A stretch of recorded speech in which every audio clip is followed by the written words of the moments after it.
Most people think of World War II survival in terms of weapons, rations, and battlefield improvisation. But, what's often missed is that for millions of civilians and rear echelon soldiers, survival hinged on something quieter and far more fragile: keeping vegetables alive through winter. Across occupied Europe, the Soviet rear, Britain, and even parts of North America, cold frame gardening became a strategic necessity rather than a hobby. These techniques were not about abundance or comfort. They were about preventing malnutrition, maintaining morale, and stretching supply systems already under collapse. Before we go any further, if this kind of overlooked practical history matters to you, subscribe to the Survival Record. This channel exists to preserve the lessons that don't usually make it into textbooks, and this is one of them.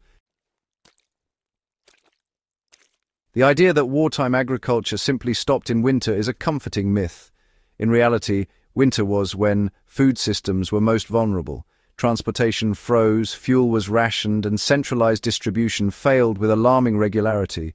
Cold frames, simple low-profile structures designed to trap heat and protect crops, became a front-line defense against hunger. They were not standardized designs, but locally adapted systems built from scavenged materials, shaped by climate, soil, and the pressures of war. The people using them were not agricultural idealists. They were trying to survive ration cuts, occupation seizures, and supply chain collapse. Cold frames mattered because vitamins mattered, even when calories were scarce. By 1941, military and civilian health officials understood that calorie intake alone was not enough. Vitamin deficiencies weakened factory workers, soldiers in training camps, and displaced civilians. Leafy greens grown under glass or improvised coverings provided critical sources of vitamin C and iron when citrus imports disappeared and preserved foods dominated rations. Cold frames became a way to produce nutrition locally without fuel-intensive greenhouses. In occupied France and the Low Countries, cold frames became tools of quiet resistance. German requisition policies targeted visible agricultural output. Large fields and commercial greenhouses were monitored, taxed, or seized. Cold frames, tucked into courtyards, behind hedges, or along south-facing walls, escaped notice. Families used them to grow marsh, spinach, and winter lettuce, in quantities too small to attract attention but enough to supplement rations. These gardens were rarely recorded, but post-war municipal reports consistently note their role in preventing urban starvation. British wartime cold frames evolved under the pressure of fuel rationing.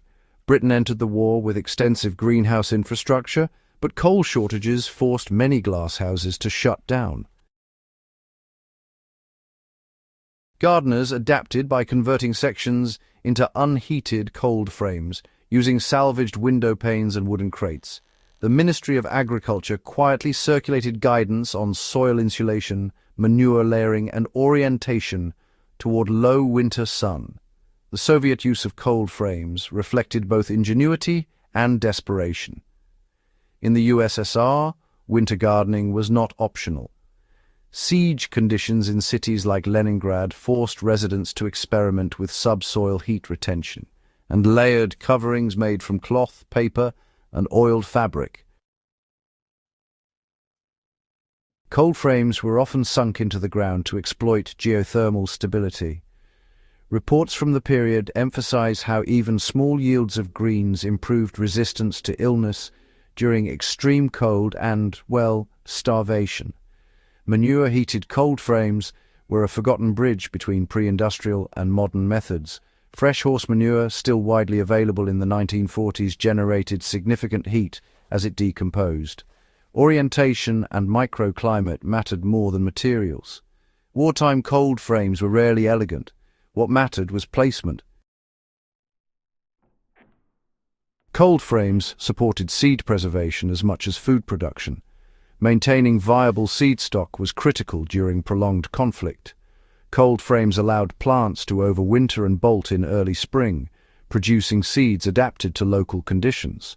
Urban cold frames blurred the line between civilian and strategic infrastructure. In bomb-damaged cities, rubble-filled lots were converted into gardens with embedded cold frames. Women carried much of this knowledge, and it was rarely recorded. Cold frame techniques were often transmitted informally through neighbors and family networks. Military units learned from civilian cold frame practices more than is acknowledged.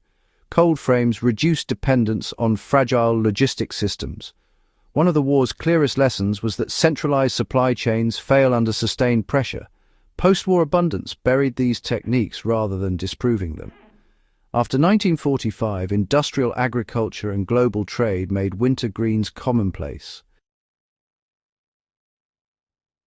What these cold frame practices ultimately reveal is how survival knowledge moves quietly through history.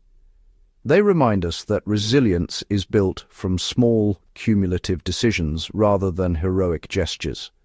In World War II, keeping greens alive in January was not a lifestyle choice. It was a response to systemic failure, scarcity, and uncertainty. Remembering these methods matters because the conditions that made them necessary, disrupted supply, fuel shortages, political instability, are not confined to the past. If you value serious, in-depth exploration of the overlooked mechanics of survival and history, subscribe to the Survival Record. Share this video with others who care about understanding how ordinary people adapted when systems broke down. These stories endure not because they are dramatic, but because they are instructive.